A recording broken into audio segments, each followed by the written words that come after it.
En esta pequeña presentación vamos a hacer una introducción al primer principio de la termodinámica para transformaciones abiertas.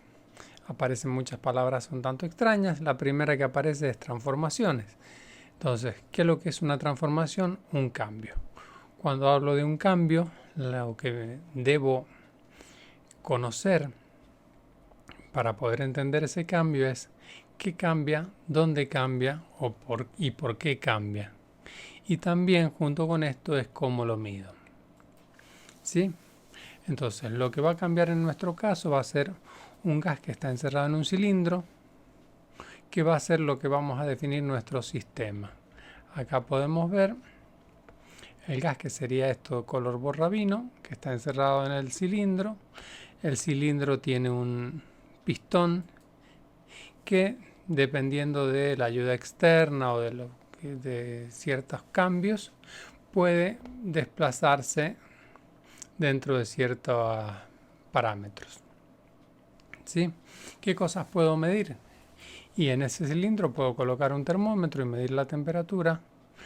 No se duerman, puedo colocar un indicador de presión y puedo colocar también algún medidor de volumen. ¿Sí? Contra más desplazado esté el pistón hacia la derecha, mayor va a ser el volumen ocupado por el gas. ¿Sí? Para poder entender lo que vamos a estudiar, vamos a pedir un poquito de ayuda. Lo vamos a poner a Felipe ahí y vamos a hacer algo en el sistema para tratar de que la situación del sistema cambie. Entonces, ¿qué es lo que pasa? Recibe un aporte de energía al sistema y ¿qué pasó? El cilindro, el pistón del cilindro empuja a Felipe y Felipe se cae. ¿Sí? Entonces, ¿qué decimos? Que acá es donde empiezan a aparecer las palabras que me interesan. Que el sistema realizó un trabajo sobre el medio. Para realizar el trabajo sobre el medio, es decir, empujarlo a Felipe, el sistema recibió un aporte de energía. Esa energía la utilizó para que las moléculas del gas aumentaran una cosa llamada su energía interna, y con esa energía interna pudo desplazar el émbolo y realizar un trabajo. ¿Sí? Anotando ahí como Manolito. Entonces, ¿por qué me sirve esto? Y porque en algún momento avanzaremos, cuando la transformación sea no abierta, sino una transformación sea cíclica, avanzaremos a algo como lo que sucede en un motor de un auto. ¿Sí?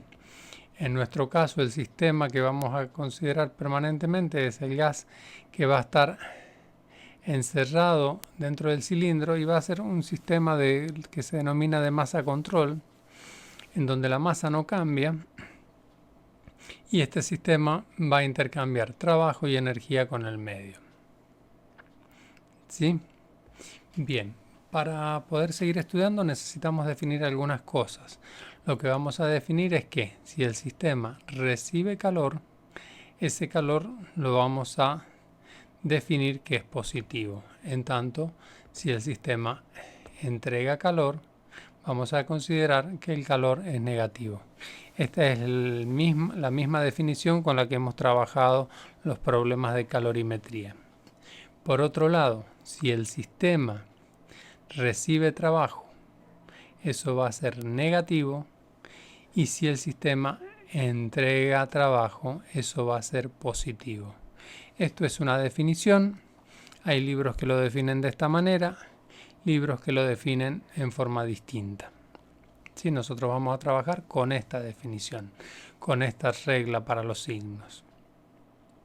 Bien, entonces, ¿qué vamos a analizar ahora? La siguiente transformación. Tengo un gas encerrado en este cilindro. El cilindro tiene una tapa que es móvil y que está en equilibrio gracias a unas pesas que tienen sobre su tapa, de manera que no se puede escapar el gas. ¿Sí? Ahora vamos a suponer, el reloj de arena no está puesto por casualidad, sino que vamos a suponer que le vamos agregando de a un granito de arena sobre esta tapa, sobre el pistón, a la vez. ¿Qué es lo que va a ir pasando? Si yo le voy volcando de a un granito de arena sobre esta tapa, la presión va a ir aumentando lentamente, muy lentamente. Y ese aumento de la presión va a ir haciendo que el volumen se vaya reduciendo. ¿Sí?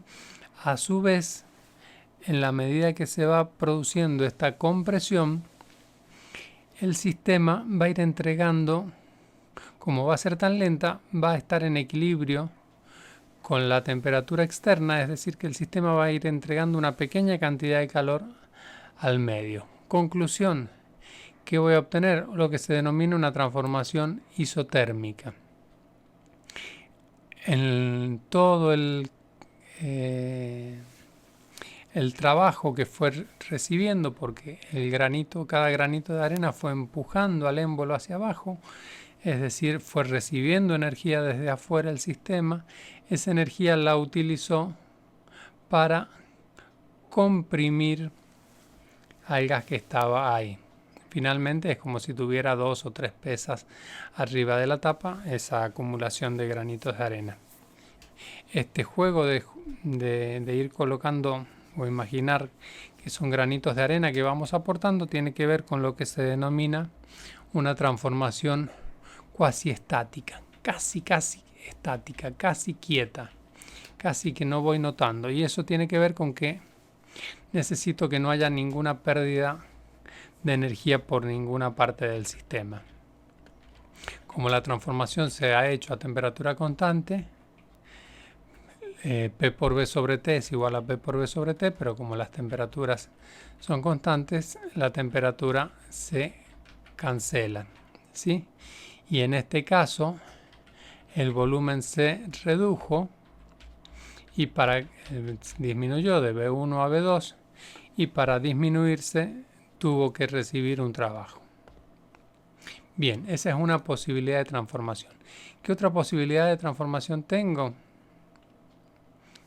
Ya voy a la fórmula que apareció ahí.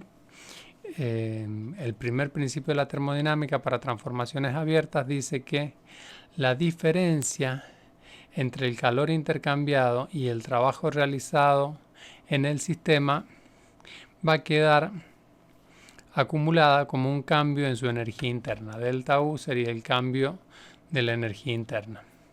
Ahora lo vamos a ver mejor con la siguiente posibilidad. Una transformación isobárica. Recordemos que la presión se puede medir en bares, o sea que una transformación isobárica es una transformación en donde la presión se mantiene constante. ¿Sí? En este caso lo que va a suceder es que el sistema, el gas encerrado dentro del cilindro, va a recibir una cantidad de energía y esa energía la va a utilizar para que se desplace el émbolo, pueda realizar un trabajo externo y también, si la presión no cambia, se va a producir un cambio en la temperatura del sistema. ¿Sí? Entonces lo que va a pasar es que la temperatura, voy a pasar de un volumen 1 pequeño a una presión 1 y a una temperatura 1, voy a pasar a un volumen más grande exactamente con la misma presión. Y de la única forma que yo consigo que este gas que está ocupando este volumen a una temperatura y presión dadas aumente su volumen sin que cambie su presión, es que aumente la temperatura. Si la presión no cambia, pero cambia el volumen, si la presión no cambia, pero cambia el volumen, de este lado el número de moles no puede cambiar, la constante de los gases no puede cambiar, así que si cambió el volumen, tiene que cambiar obligatoriamente la temperatura. y como se produjo un desplazamiento, le podría pasar algo a Felipe del otro lado, va a haber un trabajo y ese trabajo vamos a decir que es positivo. ¿Sí? Y la variación de energía interna que produce el sistema y que la vamos a calcular luego es la diferencia entre el calor que le entregué al sistema y el trabajo que lo realicé. Según quién de los dos sea más grande, si el calor o el trabajo, esta variación de energía puede ser mayor que cero, menor que cero, o en algún caso, para el caso de una isotérmica, veremos que es igual a cero. ¿Sí?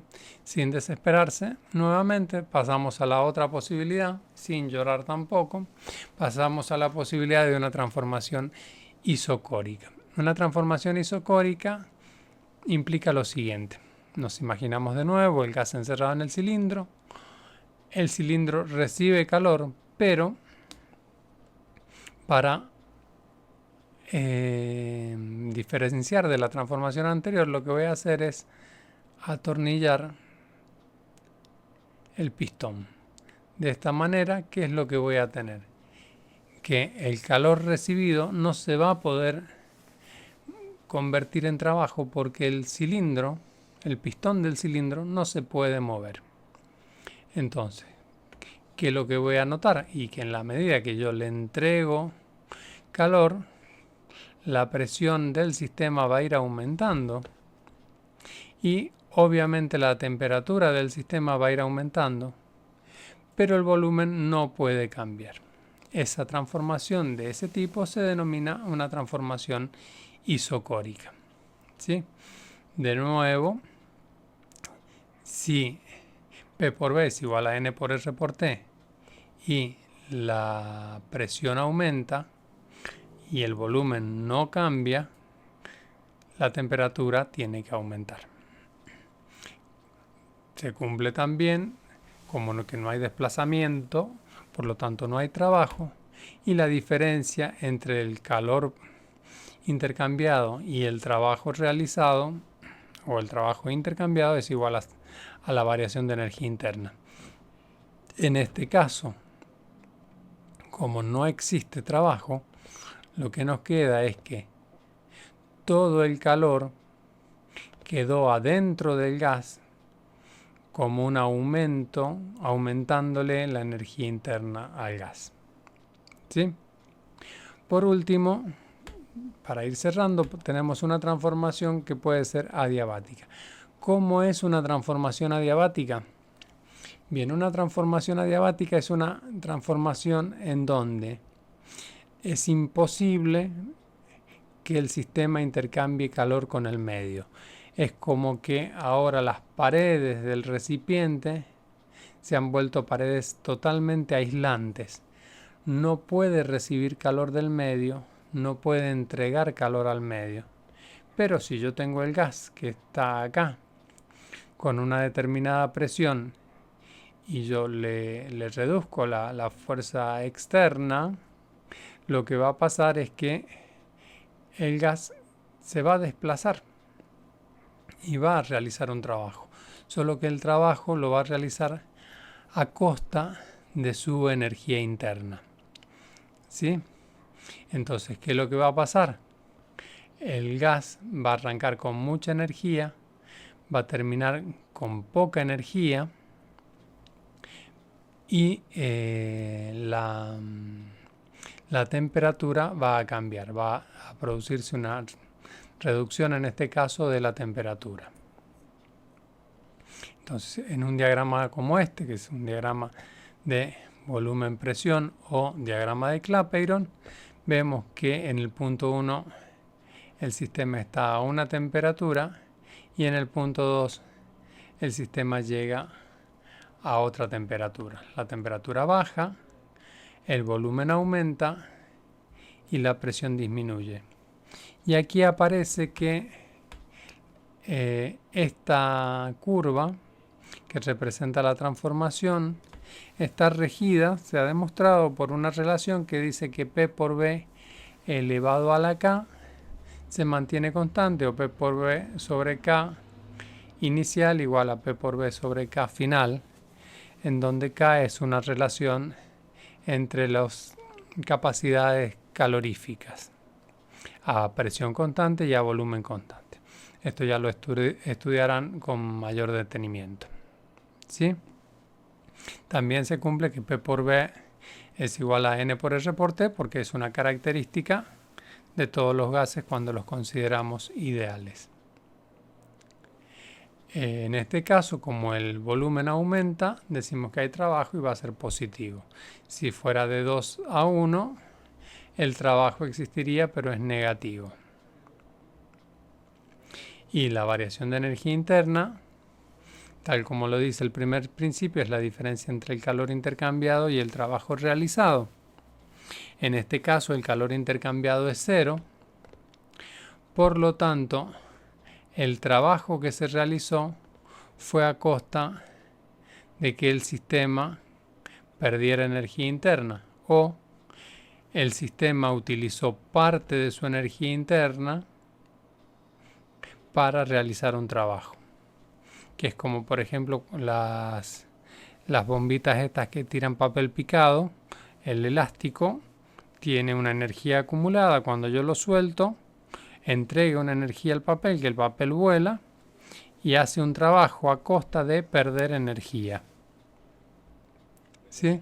Sin patear piedritas, llegamos al fin de esta primera parte de la teoría y los invito a leer el tema, leer el apunte y a partir de ahí generar las dudas, que las consultaremos ya sea en un video o a través del foro.